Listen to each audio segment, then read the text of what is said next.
this little light of mine, I'm gonna let it shine. This little light of mine, I'm gonna let it shine. This little light of mine, I'm gonna let it shine. Let it shine, let it shine, let it shine.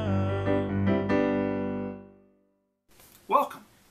My name is Pastor Roger, and I'm excited to be able to spend a little time with you today reading a story called Sydney and Norman, a tale of two pigs. So get yourself nice and comfy as you listen to the story. On a quiet street in a quiet town lived two pigs. They didn't oink or eat slop. No, this isn't that kind of a story. They wore suit coats and went to work. And even though they lived right next door to each other, they didn't know each other's names.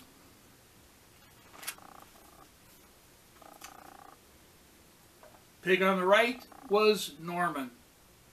He was a very good pig. Rules and hard work had always come easy to him, and it showed. His house was neat and organized.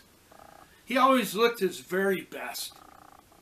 He gave money to the needy and never missed church on Sunday. Norman's teachers liked him when he was young, and his boss at work liked him now that he was all grown up. He was pretty sure God liked him too. After all, he was a very good pig. Norman figured that everyone could be as good as he was, if they just tried a little harder. He wondered why they didn't. The pig on the left is Sydney. Things didn't come quite as easily for Sydney. Rules and systems and schedules seemed, well, a bit slippery. One minute he thought he had them, and the next minute, whoops, where'd they go? He was forever running 10 minutes late and could never manage, no matter how hard he tried, to get his tie perfectly straight. Not like his neighbor. What was his name? Sydney got in trouble at school, which frustrated his teachers. He got in trouble at work, which frustrated his boss. He knew God was watching and figured he was pretty frustrated too. But most of all, Sydney frustrated Sydney. Why was everything so hard? Why couldn't he be more like, what was his name? Sydney felt broken. And some days that made it hard to get up in the morning. Some days, in fact, Sydney couldn't get up at all.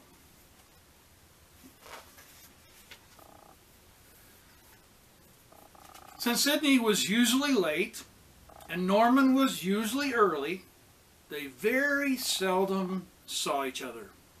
Unless, that is, they happened to fetch their mail at the same time. Which is exactly what happened one bright morning in October. Now normally if Sydney saw Norman, he would look down and shuffle back inside. He was sure Norman was staring at his tie or his hair or the papers half stuck into his briefcase. He was sure Norman was looking down on him for being messy, which for the most part was absolutely correct. But this day Norman didn't look at Sydney's tie, and Sydney didn't look away because they were both staring at the small, pale blue envelopes they had received in the mail. One was addressed to Norman, and the other to Sydney. Had somebody invited them both to the same party? Let's find out. Eager to unravel the mystery, the two pigs opened the envelopes. Norman's read, "Dear Norman," and Sidney read, "Dear Sidney," followed by, "I would like you to come visit me at 77 Elm Street next Tuesday at your convenience. I have something to tell you." They both glanced at the bottom of the page and read, "Sincerely, God." Wow. Sidney and Norman reread the invitations several times to make sure that they had read them correctly. God wanted to talk with them on Tuesday on Elm Street? Sidney panicked. Deep in his heart was familiar, that familiar feeling, the feeling he felt when, as a young pig, his teacher had sent him to the principal's office. Terror, panic, doom. Norman smiled. He too felt a familiar feeling. The feeling he had felt when, as a young pig, he was called up in front of the school to receive an award. Anticipation, happiness, pride. Sidney taped the invitation to the inside of his front door so he wouldn't lose it. Norman entered the date neatly in his date book. Both pigs had trouble sleeping that night for very different reasons. Tuesday came. Norman woke early, dressed, and headed down the street with the pale blue envelope firmly in his hand. Just waking up, Sidney saw him pass by the window and rush for the shower. Norman walked tall and proud. Others on the street noticed he looked a bit taller and more than a little puffier than usual this morning. His hair was neat, his tie extraordinarily straight, much straighter than anyone else's on the street. God would certainly be pleased. Norman found the address and went inside, greeting the woman at the front desk with his important voice. She directed him down a long hall, through a heavy wooden door and into a large room, where he found God sitting behind an immense desk. The sight made Norman nervous. But then he thought, what did he have to be nervous about? He was a good pig. God walked around the desk, smiled at the puffed up pig. "I'm glad you could make it," he said warmly. "I have a few things to tell you." "First of all," God began, "I love you." Norman smiled, though he wasn't surprised. "Secondly, your goodness is not the reason I love you." Norman startled a little bit. What a curious thing for God to say. "Thirdly," God continued, "you're not as good as you have led yourself to believe. You're prideful, you're selfish, you look down on others simply because things don't come as easily for them." God looked a little sad now. "I love them just as much as I love you. Don't look down on those I love." Then God smiled and returned to his desk. "That is what I needed to tell you." Norman swallowed hard. That was the award? That was the commendation? Confused, he turned and ran down the hall, past the front desk, and back onto the street. His head was spinning. He felt dizzy. Was God finding fault with him? He was a good pig. He noticed his tie was off kilter and hurried to straighten it. Not perfect, but at least better than that fellow over there in the yellow jacket, or the guy in the blue, or any of these people, for that matter. Then it hit him. He was looking down on those people. Right then, right there. Just like God had said. And he'd done it yesterday and the day before. 20 times a day at least. Norman's face grew hot. God was right. He was selfish. He was prideful. For the first time in his life, the good pig had to face the fact that he had been very, very bad. His pride in his goodness was his sin. He buried his face in his hands and hurried home, tears splashing on his neat gray suit. From his window, Sidney saw his neighbor return and froze in shock. Was he crying? Sidney couldn't breathe. Oh dear, oh dear. If that's what a visit with God did to that guy, oh, he was doomed.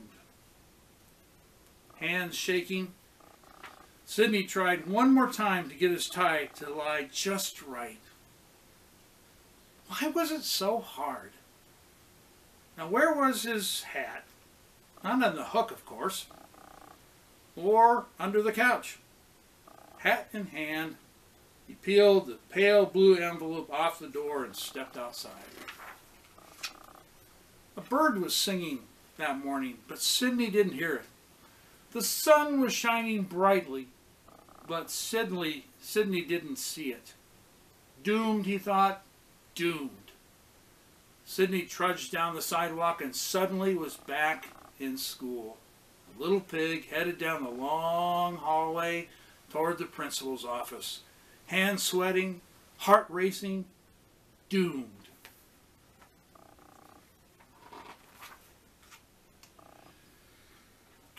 He'll see right through me, Sidney thought as he turned onto Elm Street. My messes, my mistakes, everything. And then he was there. Though he had walked as slowly as he could, he was there. Sidney stepped inside. He tried to say something to the woman at the front desk, but found he couldn't speak. She smiled and motioned him to the heavy wooden door down the hall. He gulped. A few moments later, he stood before the door. He wanted to run away. He wanted to hide. But there was no place to go and nothing to hide behind. So hat in hand, he pushed open the door and slipped inside. And there behind the desk was God. Sidney gulped again. I'm glad you could come, God said, smiling. Sidney tried to respond, but couldn't make a noise. I want to tell you something, God continued as he came around the desk. Sidney glanced around nervously. Maybe if he apologized. First of all, God began, I love you. Sidney startled, surprised. Secondly, God continued in a quieter voice, I love you. Sidney was gripping his hat a little less tightly now. And thirdly, God paused, very close to Sidney. I love you. The look in God's eyes warmed Sidney right down to his toes. That's what I wanted to tell you, God said as he stepped back toward his desk, still smiling. Sidney stood frozen for a moment. Then, realizing God had finished, he turned and ran quickly from the room. I don't understand, he said aloud when he reached the street. Didn't he see me? Didn't he see who I am? It didn't make sense. Then it occurred to Sidney. I did it. I fooled him. Sidney looked back at the others on the street, smiling. Yes, that must be it. I looked good when it was most important, and he bought it. Just then, Sidney caught his reflection in a store window.